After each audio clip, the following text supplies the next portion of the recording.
I'm Becky Brower, and I'm a Sendy mom. Welcome to the Sendy Mom Podcast.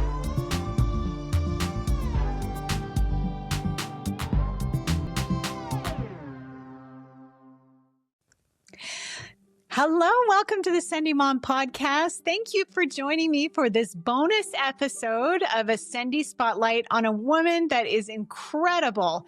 So in 1920s America, women were treated as trophies, admired, protected, and owned. Despite the 19th Amendment granting women the right to vote, they were still considered second-class citizens. It was believed that in everything, women were inferior to men who were stronger, faster, smarter, and more capable in every way. Women were really relegated to the home and family exclusively.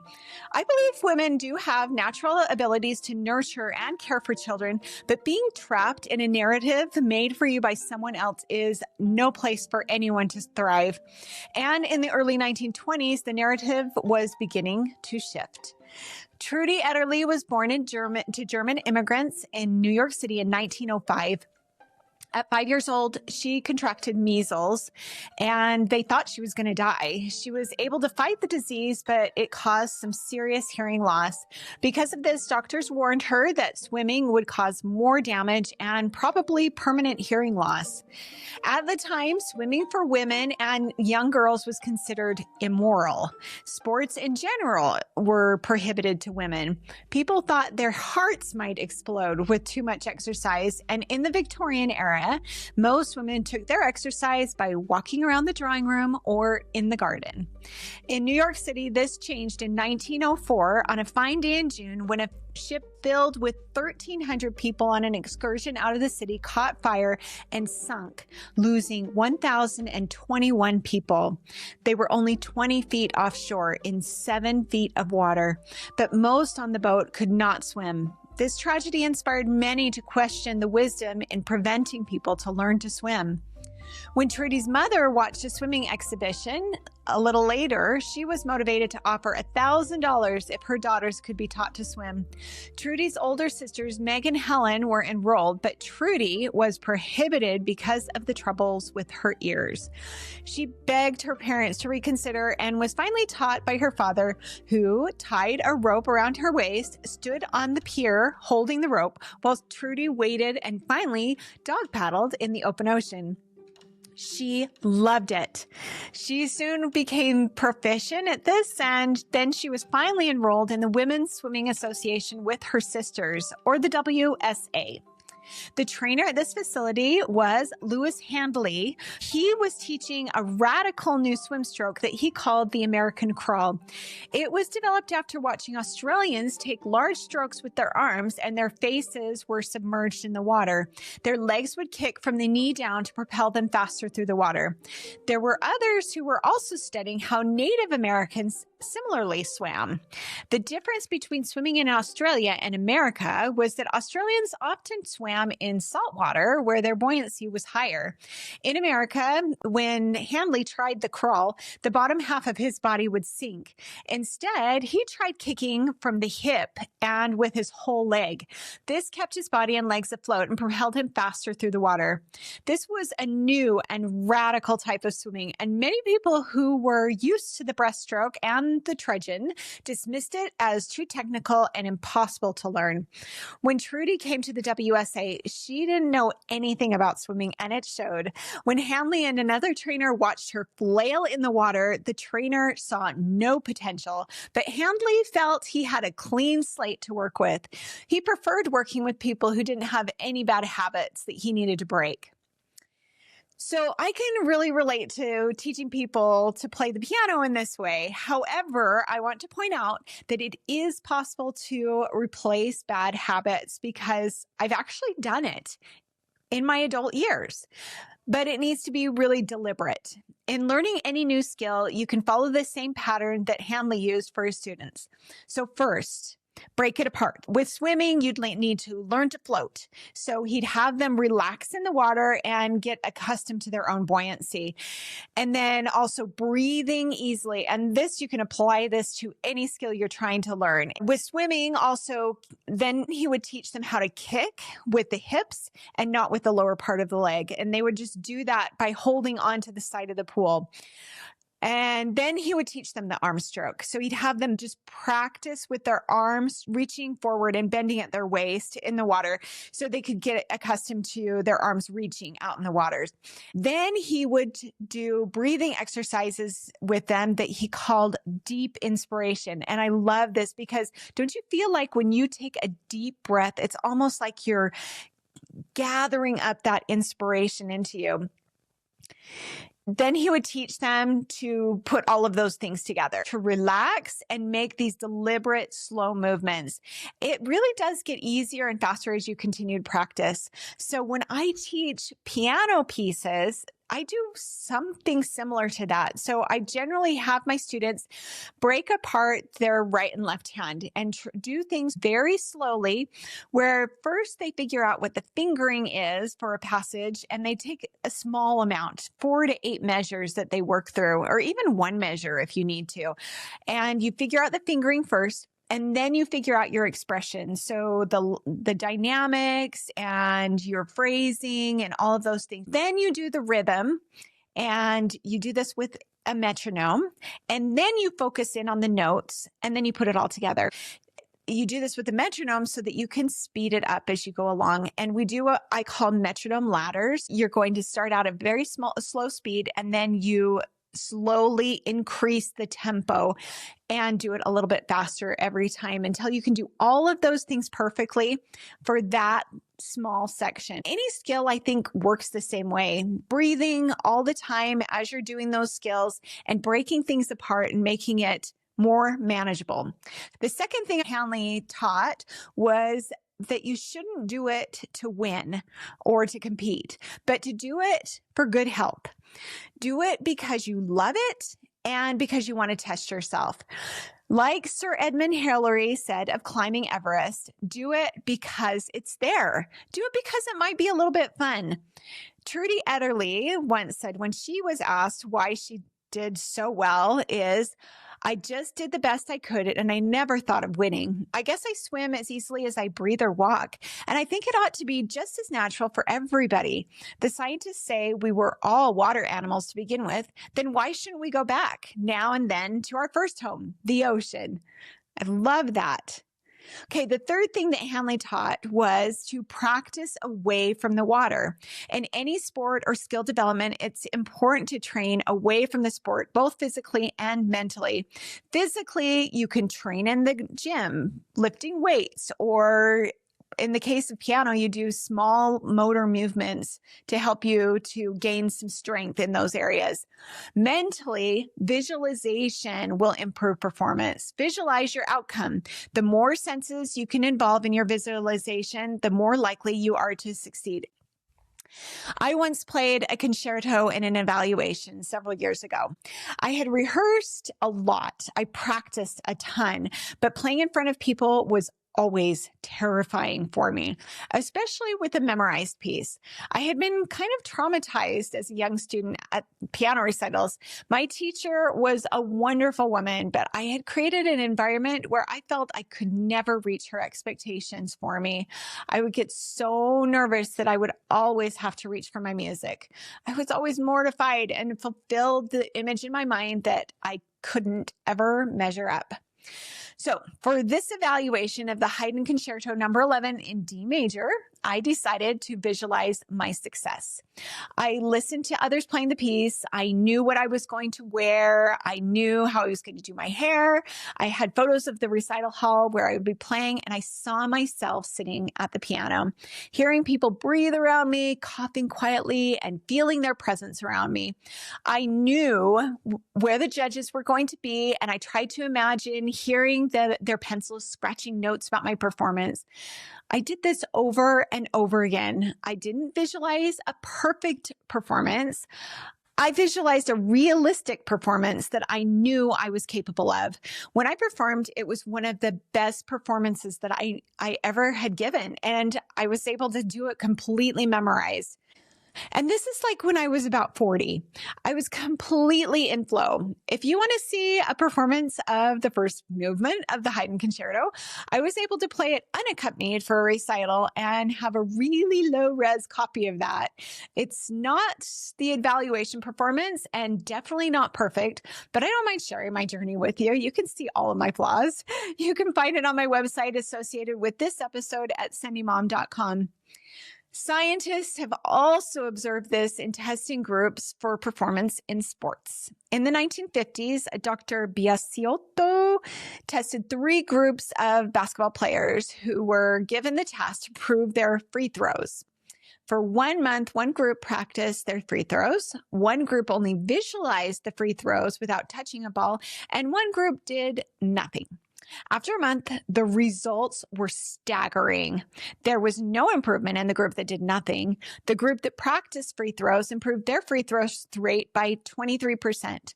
The shocker was the group who had only visualized their success without even touching a ball increased their rate of successful free throws by 24%. I want you to think of Harry Potter in The Prisoner of Azkaban. And this is a little bit of a spoiler alert if you haven't read it. Harry is finally able to create a Patronus because he's already seen his future self doing it. If you want to get into a flow state, this is how you do it. You visualize yourself doing it over and over. The more details and senses you can involve, the more realistic and successful you will be at being able to perform the task. Our brains are incredibly efficient. They will do what they are programmed to do. I've thought a lot about performance. A lot of us get performance anxiety or just anxiety in general. If you want to be more successful and eliminate that anxiety, I think visualization is really the key. This is exactly what happened to Trudy as she swam across the English Channel when she was about 20 years old.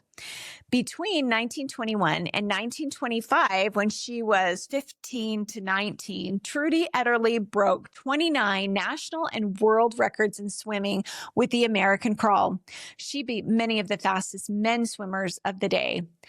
After a disappointing performance at the Olympics because of the lack of training and living conditions, she had retired, or so she thought. She was brought out of that retirement from swimming by an unfortunate accident of her teammate, Helen Wainwright. Helen was Trudy's WSA teammate. She was being sponsored to be the first woman to swim across the English Channel. When Helen fell and had an injury that prevented her from training for the swim, Trudy, encouraged by her sister Meg, asked to take her place. Trudy's first attempt was unsuccessful. It is suggested that her coach, Jabez Wolf, who himself had attempted to cross the English Channel 22 times, but was unsuccessful, poisoned her tea with sleeping pills when it seemed Trudy might be successful in her attempt. She was pulled from the water lethargic and not like herself. She slept for more than a day following her swim. A year later, she hired Bill Burgess to train her to swim across the English Channel, this time from the French coast to Dover on the English coast. This swim is 21 miles in frigid water teeming with jellyfish and currents that rip one way and then another. Swimmers were known to swim for hours without moving or even backtracking when caught in a current they couldn't break. With 3 decades of experience crossing, watching others cross, and testing, Bill Burgess mapped a course that he felt would offer the best chance of success for Trudy. It involved carving a Z line through the water as tides change and the current reverses. So Trudy actually ended up swimming more like 35 miles instead of the 21 miles. I kind of like the imagery of the Z line. Sometimes the most efficient way to your goal is not a direct line. Use the knowledge of others who've tried before, your instincts and the resources you have to plot the most efficient way. Stick to your plan, but be aware that sometimes you have to backtrack or even abandon the goal altogether to another time. In the book, Young Woman in the Sea by Glenn Stout, Glenn remarks, The other girls swam to get back to the land, but Trudy swam to get away from everything. And in doing so, out in the water, she found her own true self, the place where she felt most comfortable, where she did not think or worry, but simply felt the water holding her up and pushing her along. This was the state of flow that we talked about earlier. Trudy Ederle was quiet and seemed somewhat aloof to some people. Her reticence was not due to an inflated ego, but to her progressively deteriorating ability to hear people. She eventually went completely deaf. At the time, she tried to hide her weakness and by so doing, avoided talking to people. But it was this very thing that might have helped her into this state of flow that helped her to just keep swimming without thought. As she swam, she thought of nothing. She had a rhythm and she just felt the joy of being in the present. She said that she thought she could hear better and more deeply because of her hearing loss. She heard things that others did not because she was attuned to the deeper noises that most ears do not hear in all the tumult surrounding us. By grounding herself to the senses she was able to enjoy the flow. Flow is generated by neurons doing what they were programmed to do after hours of focused practice.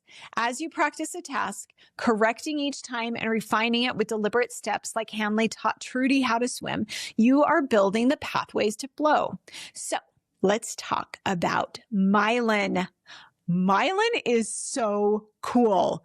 It is basically the white matter in your brain, and it accounts for more than 50% of your brain's mass. You can kind of think of myelin as a protective insulation around a wire. The wire is the nerve fibers that connect neurons in a circuit to each other throughout your brain. The more we practice a movement, a thought, an action, the more myelin is wrapped around those nerve fibers and the stronger that connection becomes. And the faster that thoughts or actions can happen. Our brains are meant to be efficient. They will take the path of least resistance. That means if we have practiced something over and over, that is where our brain will go. This is the cool thing. We can actually abandon or reinforce that path if we want.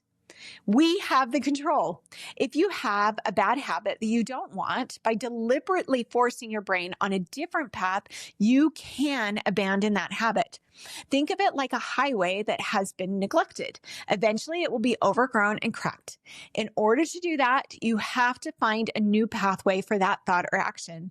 This is what I mean by breaking old habits. Yes, it's hard. Yes, it can be done.